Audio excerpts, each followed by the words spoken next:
Kalinga Prab, Ito na yung hinihintay namin. punta ng cybercrime pala. Cybercrime. Ilang balik nyo na dito?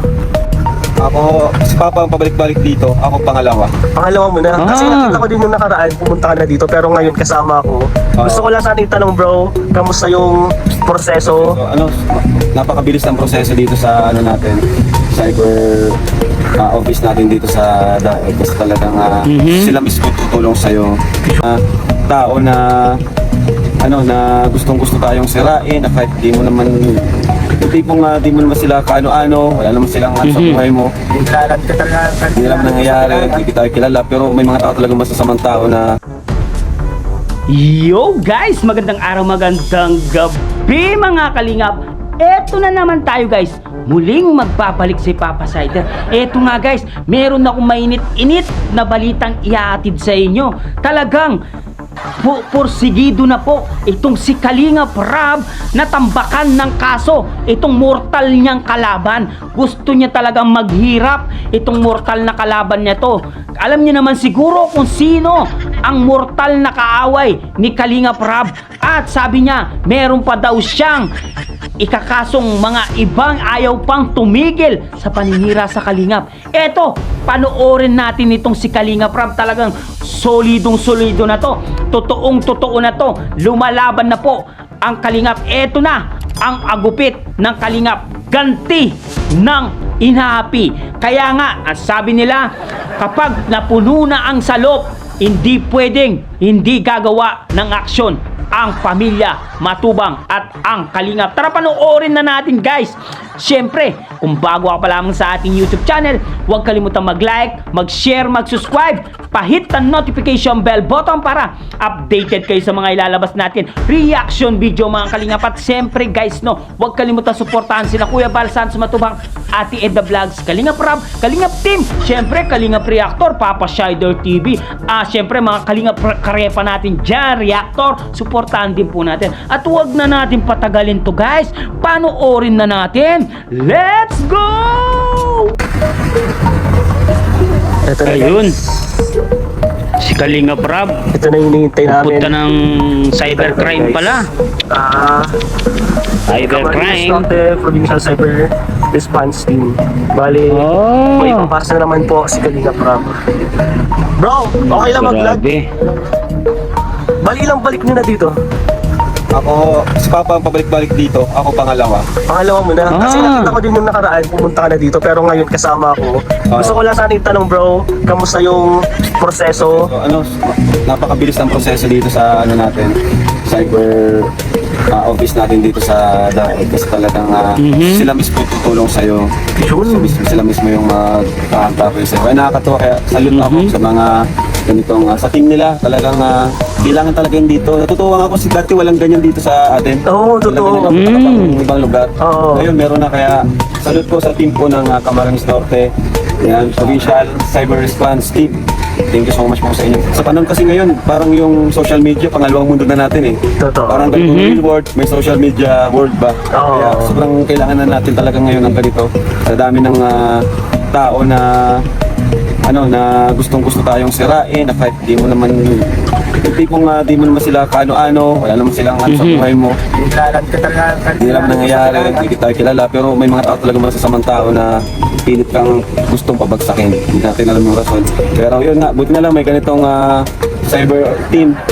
Talagang tutulungan tayo. Ngayon, lahat naman ng ginagawa nila sa atin, lahat yung may hangganan. Matagal na panahon nila Tama. bro, tinitimpi. Matagal na namin nag-warning, matagal na kami nag-warning. Pero wala grabe. talaga, di pa rin tumitigil. Lagot. Noong una, okay lang na content, pero yung point na, iba na eh, minsan na may personal na, Yes bro. foundation na yung sinisira, kami na mismo sinisira. Below the belt na Okay bro. lang yung mga sa issue lang eh, yung about sa vlogging natin. Pero yung mga pagbibintangan ka na ng mga pagnanakaw, Yan. nakakagawa na ng maling kwento. Oo. paninira na talaga yun. Hindi na totoo. Bro, meron na din kasi mga komento na below the belt na sinasama ng mga pamilya Ayun. ng mga vlogger. Na hindi naman dapat. Yun talaga, para ito talaga na to.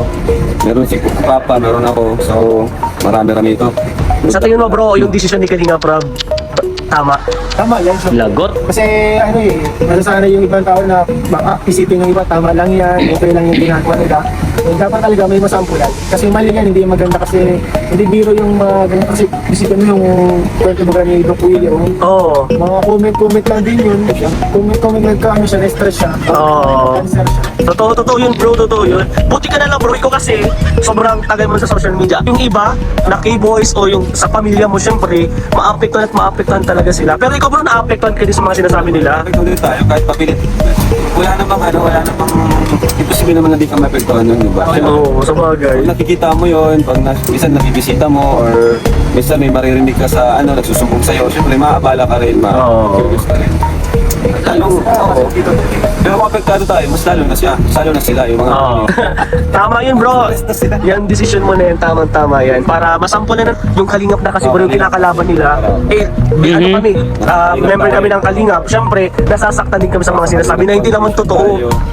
Na ito ba kayo na yung tumutulong bro, nagpapabahay. Pero Saka kung may problema, batas mismong sa atin, magbabawal sa atin.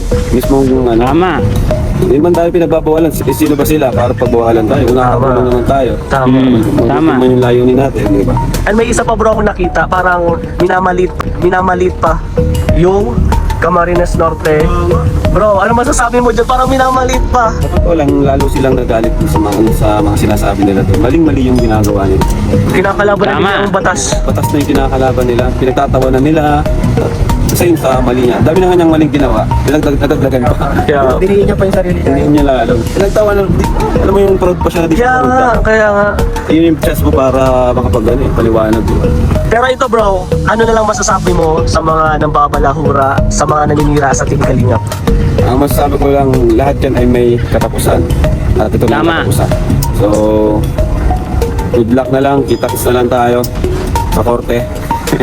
Thank you bro, thank you bro. Ito bro, pwede bang sabihin ko ilan? Si Papa, medyo more than one yung kay Kuya Val. More than one. Sa akin, isa pa lang. Ay, yung nung nakaraan, follow up lang to? Follow up lang to. Ah, Ang nangyari kasi kaya nga nakakabilib sila kasi sila mismo yung gagawa ng report din. Tapos check ko na lang kung anong gusto kong idagdag. Oo. Kung kumbaga sila na yung naggawa ng format. Ay, ang galing Sila naman. na yung type mismo. Kaya nga nakakatuwa eh. Ilang weeks na yung nakaraan nung una mo? Matagal na akong inintay dito. Ang bilis talaga, ang bilis ng proseso. Pinuntahan kami, kaya yun, ngayon ako nakabalik dito. Yung iba kasi bro, sinasabi nila na 1 month na, hindi pa din nagko-contact. Pero dito, ang bilis talaga. Bilis. Sobrang bilis. Naano rin sila, nainis din sila dun sa Ginawa nung, okay. live dun sa pag nagayabang pa. Dito na bro, this is it. Ito na din yung hinihintay namin mga K-boys. Alam na namin yan na Saka hindi sana. lang ito, meron pa tayong kakasuhan. Meron pa. Meron pa. Yung pa dyan, hindi pa tumitigil. May mga hindi pa tumitigil. Ay, hintayin nila. Tapos ngayon, alam natin kung paano. Tama. Sa una lang na may hirap pag alam mo na, nasampulan mo na, or na-try mo na. Tama. Kaso, save mo lang yung video, kapag naka-live, save lang. Yun na, may basehan na. Last At yun nga guys, talagang tinambakan na po ni Kalingap Rab ang kanyang mortal na kahaway sa social media. Tambak na po yan. Mukhang may magpapasko sa Zelda 13. Oo, may magpapasko sa Zelda 13. Ihanda mo na ang iyong puwet. Yan ang napapala ng sobrang kayabangan, 'di ba? Sobrang yabang mo kasi. Pinagtatawanan mo lang ang cybercrime. Gobyerno 'yan eh. Sibukan mo. Sige, ipagpatuloy mo pa ang pagtatawa at pag-aalipusta sa cybercrime. Talagang tatamaan ka. Sila mismo ang gagawa ng aksyon, ang cybercrime, para makulong ka. Alam nyo kung sino binabanggit ko dito? Walang iba kundi ang traidor ng Kalingap na si Ngipin the Great. Ngipin the Great. Siya lang po ang magpapasko sa Zelda 13. Kaya magbaong ka na ng baby oil, magbaong ka na ng pamada, dahil andoon si Boryong at si Dagol. Talagang butas na butas ang inyong pukokong. Dito, mawawala na ang kayabangan ni Boy Yabang. Ha? Yabang ng Kalingap. Eto, sobrang yabang mo kasi. Kaya eto ang mangyayari sa'yo. Huwag masyadong mapagmataas sa sarili mo dahil hindi mo alam ang mangyayari. Kaya ang sabi ko sa inyo, kaya nga tinambakan ng kaso ni Kuya Bal Santos Matubang, Kalingap Rab, itong singipin para maghirap siya, para kahit meron pang supporters ang ngipin na yan at marami siyang mga sponsor, mauubos at mauubos ang pera sa kakatambak ng kaso. Halimbawa, naligtas na yung isa, naligtas yung dalawa, meron pang 10. Pabalik-balik ka, Davao, Daet, tapos meron pang Mindanao, si Kuya Bal, meron pang ikakaso sa'yo sa ibang lugar. Ubos ang bulsa, ubos ang pera ni ngipin. Isang lamo na ang 2 ngipin mo. Talagang dito, mauubos ka ng pangkabuhayan showcase mo dito. Eto na sinasabi ko sa'yo eh. Una pa lang eh, 2 taon, 3 taon mong hindi tinigilan ang Kalingap. Yan ang sabi ni Kuya Rab Matubang na kailangan na talagang aksyonan to. Kasi sumusobra na sila sa una. Okay lang yung pa-content, pero minsan nagiging below the belt na daw ang mga sinasabi nyo. Kaya eto na! Kangipin! Aray ko, kangipin. Alam mo ba to, yung turo na to? Papasok yan sa iyong wet poo. Dahil sa kulungan, maraming tigang doon. Kaya sabi ko sa'yo, umanda ka na. Ari, kawawa ka naman. Matigas-tigas pa naman, oh. Yan ang sabi ni Kalingap Rab. Kaya umayos-ayos yung iba dyan. Meron pa siyang kakasuhan na iba na ayaw pa rin tumigil. Dinagdag ni Kalingap Rab. Aba, ang dami pala nila, guys. Mukhang magre-reunion po sila this coming December, ha? Siyempre, lalakad yung kaso niyan hanggang sa matalo sila. O, di ba? Lalakad ang kaso niyan. Magre-reunion kayo sa Celda 13. Doon kayo mag-happy-happy, ha? Mga anti-kulugo, mga anti-aswang, doon kayo mag-happy-happy sa Celda 13. Palakpakan natin ang mga walang ya. Kawawa naman kayo, ha? Sobrang yabang nyo eh. Yabang pa more, ha? Yun. Yung mismong cybercrime ang gumagawa ng aksyon ngayon para sa'yo. Ano masasabi nyo, guys?